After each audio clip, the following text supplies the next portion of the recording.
Buenos días a todos, gracias por venir. Bueno, la idea de esta conferencia de prensa tiene que ver un poco con actualizar un poco los números, con contarles algunas gestiones que se han hecho desde el municipio. Primero habrán visto un poco la información de hoy, la cantidad de casos activos, que es de 1.646, perdón, esos son los casos totales. 428 los casos activos que hay hoy, ya estamos cerca a 1.200 recuperados prácticamente, y bueno, y la cantidad de internados que ya desde el último tiempo viene estando medianamente estable, lo que sí en estos momentos hay un poco más de internados en terapia intensiva. De todos esos internados, que son 6 en este momento, solo 2 son pacientes que se encuentran en asistencia mecánica respiratoria. En cuanto a la ocupación de camas, creemos que actualmente no estamos saturados ni desbordados, tanto por patología COVID como por patología no COVID, pero obviamente que es el número al que estamos atentos diariamente y el que todo el tiempo nos sirve como alarma ante la situación. Respecto a algunas gestiones, ustedes habrán visto que empezamos a realizar test de antígenos. Eso es una prueba de antígenos, para que ustedes entiendan, lo que hace es detectar partícula viral. Entonces es una prueba muy específica para lo que es el diagnóstico, si bien tiene una sensibilidad un poco más baja que la PCR, que es la técnica que se realiza en el Instituto Maiztegui. Es una técnica de muy alta especificidad y se la considera diagnóstica, por eso el Ministerio de Salud de la Nación lo aceptó como una técnica diagnóstica y se carga su resultado automáticamente en CISA. Precisamente como su sensibilidad no es tan alta como la técnica de PCR, un negativo de este test de antígeno no siempre descarta la infección. Por eso, ante un paciente sintomático con un test de antígeno negativo, se le debe realizar una PCR para que esto sea confirmatorio. También contarles que este test de antígeno no se puede hacer a todos los pacientes, que hay que tener ciertas características de la clínica y del tiempo de evolución de la enfermedad. Por eso se va a determinar día a día a qué pacientes se les va a realizar. Nosotros decidimos comprarlo y hacer la gestión. Esto es, se hizo una gran inversión, más de 2 millones de pesos comprando estos test de antígenos, porque creemos que necesitamos testear más, necesitamos buscar otras herramientas de testeo, y dependiendo solo de la PCR, la verdad es que veníamos como un poco testeo. Por eso, si bien empezamos a usarlo diariamente con algunos pacientes que puedan ser candidatos, también estamos pensando en hacer trabajos en terreno y utilizar estos test de antígenos para lograr mayor cantidad de testeos y mayor cantidad de aislados, de esa manera tratar de disminuir la contagiosidad. Estamos trabajando también en cómo diseñar una estrategia de poder utilizarlos en atención primaria para la salud. ¿Para qué? Para que no todo entre por el 107 y poder llevar el testeo a los barrios. Así que bueno, la idea era contarles esto. Ustedes verán que el índice de positividad que tenemos por la cantidad de estudios que se hacen es muy alto. Eso nos dice que hay que testear más y por eso es que decidimos hacer esta gestión. Y es que estamos pensando la estrategia de cómo aumentar los testeos y en qué lugares. Nosotros tenemos pensado semanalmente o cada 10 días, de acuerdo a la cantidad de casos y a los focos que vamos viendo en los distintos barrios de la ciudad, salir a hacer actividades en terreno como la que hicimos la semana pasada en el barrio Jorge Newbery. La idea era un poco contarles esto para que estén al tanto, para que comprendan de qué se trata esto del test de antígeno, acá estoy para que me hagan las preguntas que crean pertinentes. Doctora, ¿ha aumentado exponencialmente el número de aislados aislados y supongo que se dificulta un poco el tema del seguimiento que se hace telefónicamente. Bueno, cuéntenos cuál es la estrategia que se está pensando para reforzar ese sistema. Bueno, nosotros estamos, digamos, precisamente, esto vemos que a veces ha pasado. Al principio nosotros seguíamos diariamente a los aislados. Lo que hay que entender es que día a día uno se va rearmando y se va reestructurando. Y la verdad es que al principio se llamaba día a día una persona aislada que en realidad no tenía síntomas.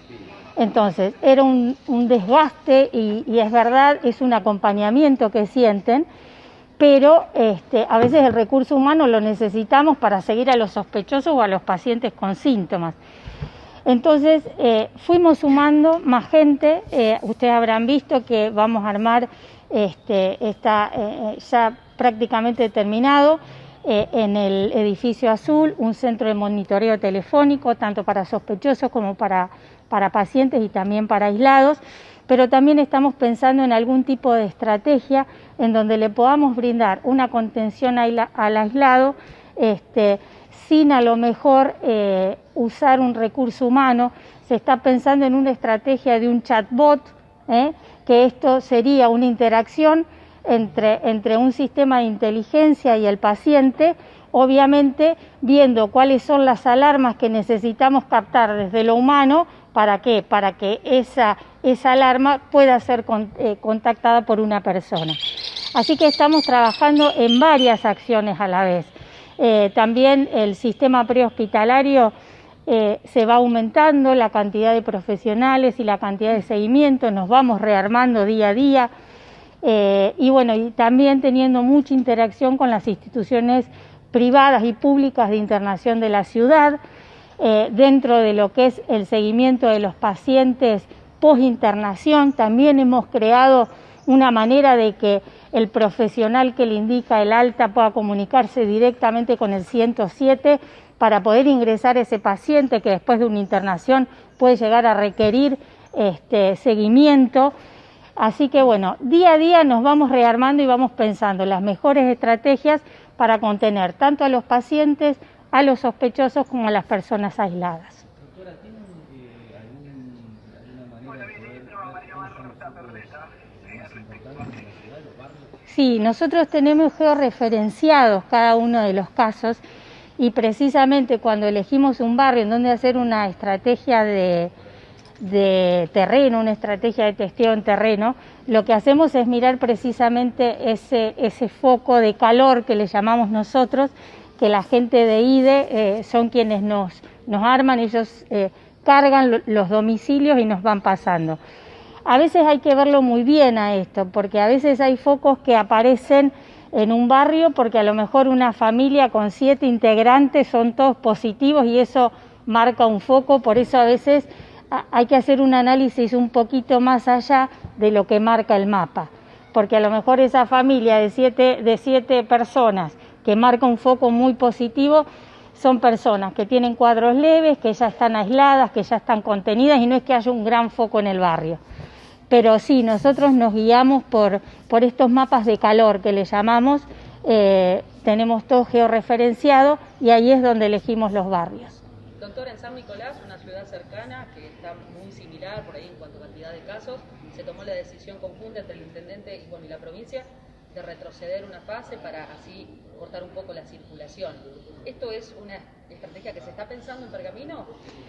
La verdad es que a mí me llamó mucho la atención lo que pasó en San Nicolás, primero porque han tenido casos activos, me parece que hasta menos que nosotros, lo que sí tiene mucha cantidad de muertes, o sea, tiene más muertos que nosotros, o sea, un índice de mortalidad mayor, y lo que sí han tenido una ocupación de camas y de saturación del sistema de salud de internación mayor que el nuestro.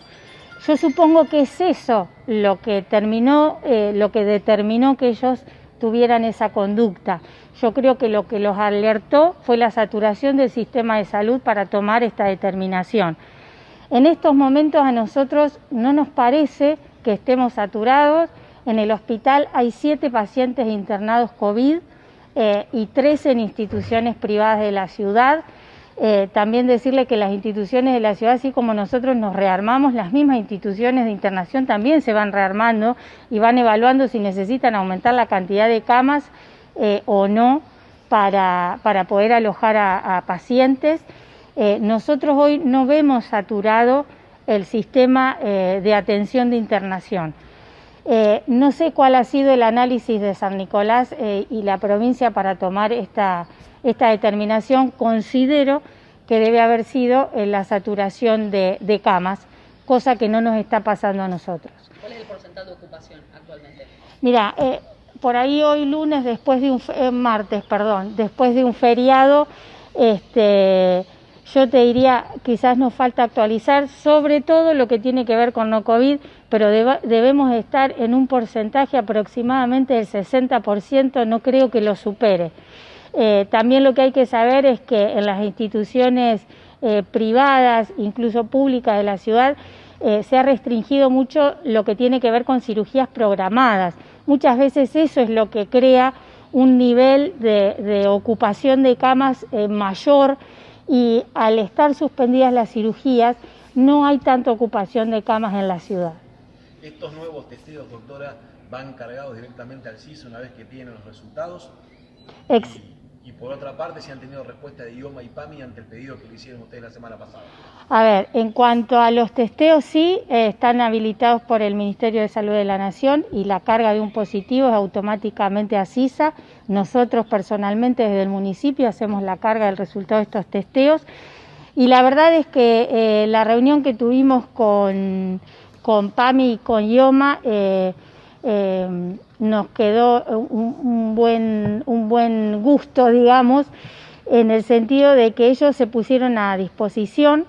Lo que hay que saber es que IOMA, por ejemplo, cubre lo que es el diagnóstico por PCR, pero acá en la ciudad no hay ninguna institución privada que lo haga, institución de internación. El test de antígeno aún no lo cubre, no tuvimos respuesta a eso. PAMI no cubre ni PCR ni test de antígeno. Y lo que sí nosotros les pedimos es esto de poder acelerar lo que tiene que ver con internaciones domiciliarias y con el requerimiento de oxígeno.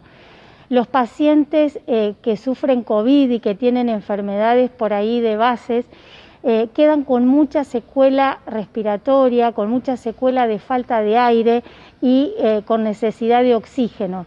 A veces el paciente está internado, ya se recuperó su cuadro clínico, ya está estable, pero necesita seguir con oxígeno y eso tranquilamente lo puede hacer en su domicilio con una internación domiciliaria. Por eso nosotros le pedimos a la gente de PAMI, de IOMA, el compromiso de que nos ayuden a acelerar estas internaciones domiciliarias, sobre todo con PAMI, que a veces lo burocrático, sobre todo con el requerimiento de oxígeno, que esto piden muchas evaluaciones por neumonólogos, por cardiólogos, y además el trámite se deriva a Junín.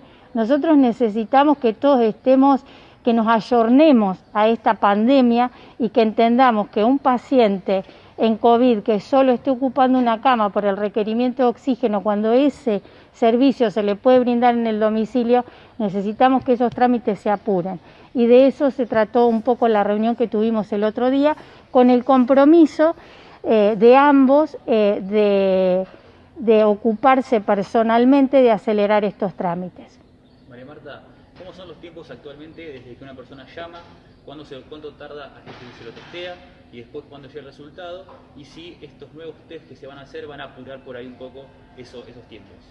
Sí, igual los tiempos que nosotros tenemos desde el 107, la verdad es que son rápidos. Una persona llama, se lo interroga, se lo cataloga como sospechoso y en el transcurso de las 24 horas ya se lo está hisopando.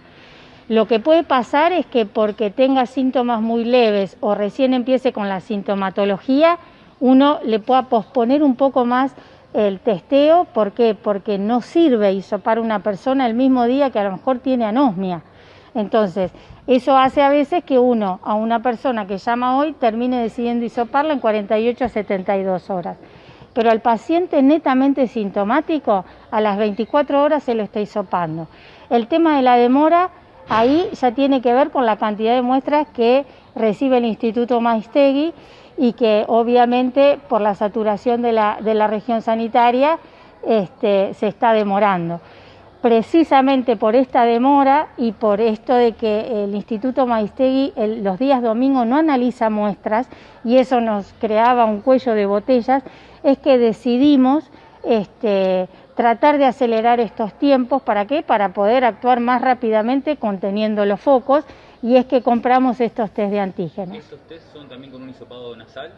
Son con un hisopado nasofaríngeo, exactamente. ¿La metodología sería la misma? La metodología es la misma, lo único que lo que tienen estos test, por eso yo les he explicado un poco al principio, es que no todo paciente es candidato, hay que seleccionarlo muy bien en tiempo de evolución de la enfermedad y en el tipo de síntomas que presenta para que realmente sea efectivo. Por eso algunos pacientes serán candidatos y otros pacientes sí o sí hay que hacerle una técnica de PCR, que es lo que derivamos al Instituto Maiztegui. María Marta, ¿el COVID ha llegado a los pueblos? Bueno, ¿cómo se está trabajando en este sentido? Bueno, en los pueblos nosotros seguimos teniendo la misma contención que tenemos en la ciudad, siempre obviamente con la colaboración un poco desde las delegaciones. Lo que estamos también un poco rearmando con esto de los 3 es, muchas veces hay gente de los pueblos que no puede llegar porque no tiene movilidad, entonces rearmando algún tipo de circuito para poder ir a hacer los testeos a los pueblos. También estamos pensando en algún momento, si vemos algún foco más caótico en algún pueblo, poder hacer una actividad de terreno a los pueblos, pero bueno, hasta ahora los pueblos venían, por decirlo de una manera, invictos, pero el COVID llega a todos lados y no han sido la excepción. No hemos tenido gran cantidad de casos, si los comparamos con lo que es el casco urbano, pero sí seguimos actuando desde epidemiología con el tema de los aislamientos y de contener obviamente a todas las personas que están cursando y a todos los aislados, y con la colaboración obviamente de los delegados de cada uno de los pueblos. María Marta, ¿han sido consultados como área de salud desde el Ejecutivo para el tema de la vuelta a clases? No, la verdad es que aún me parece que esto es muy nuevo desde lo que está definiendo provincia, y me parece que primero se tienen que reunir y definirlo desde los sectores de educación. Me parece que a nivel local falta todavía esas reuniones a nivel de educación, como por ahí, una vez que esté definido, invitarnos a nosotros a participar. Pero me parece que todavía falta bastante trabajo en el sentido de educación. Teniendo en cuenta la gente como está, los sentimientos que se tienen, ¿cuál es el mensaje que da el municipio finalmente para este momento que atraviesa Pergamino y sus pueblos?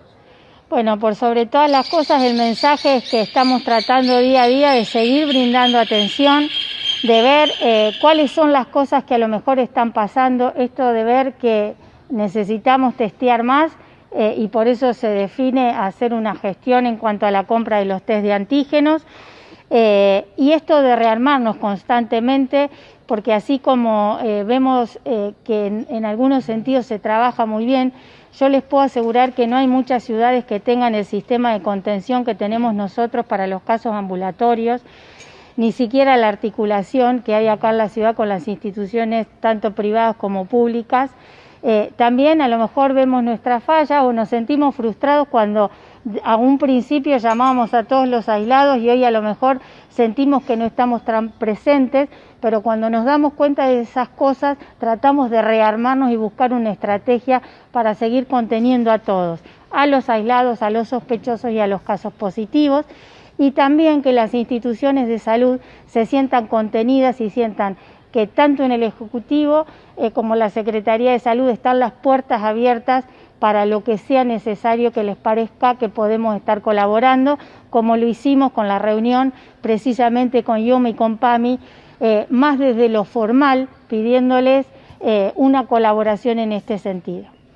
Perdón, siguiendo con la línea de lo que planteaba él antes, quería saber, digamos, en el caso de que un test de los rápidos, por así decirlo, de los antígenos, sea sospechoso, ¿se vuelve a repetir el mismo test o directamente se hace uno de PCR, que tengo entendido que por analizar el ARN del COVID tiene una mayor exactitud, si bien tarda un poco más, a diferencia del test en tener el resultado. Sí, eso nosotros lo tenemos precisamente protocolizado de esta manera. Un paciente al que se le realiza un test de antígeno es porque es un paciente que tiene síntomas y ya está catalogado como sospechoso. Si ese test de antígeno es negativo, automáticamente se le repite la técnica, la muestra para poder mandar una PCR. Perfecto. Y una consulta más. En cuanto a lo que sería el centro de hemoterapia de la ciudad o el banco de sangre de acá de la ciudad de Pergamino, me gustaría, digamos, dejar un mensaje con respecto a la donación de sangre, porque más allá de que obviamente el coronavirus tiene en vilo a todo el mundo, me parece que seguramente todas las instituciones o sectores públicos y privados están atravesando otras enfermedades también que necesitan seguramente el banco de sangre, el apoyo de las personas que se acerquen a donar. ¿Y hay faltante en cuanto a eso, o la gente se acerca igual a donar, o tal vez tiene más miedo por esto de la pandemia? Porque lamentablemente la sangre no se fabrica y la única manera de obtenerla es donándola. Sí, la verdad es que en casos puntualmente con el tema de donación de sangre, es verdad que la población que sufrió COVID está muy motivada a la donación de sangre para anticuerpos respecto a COVID.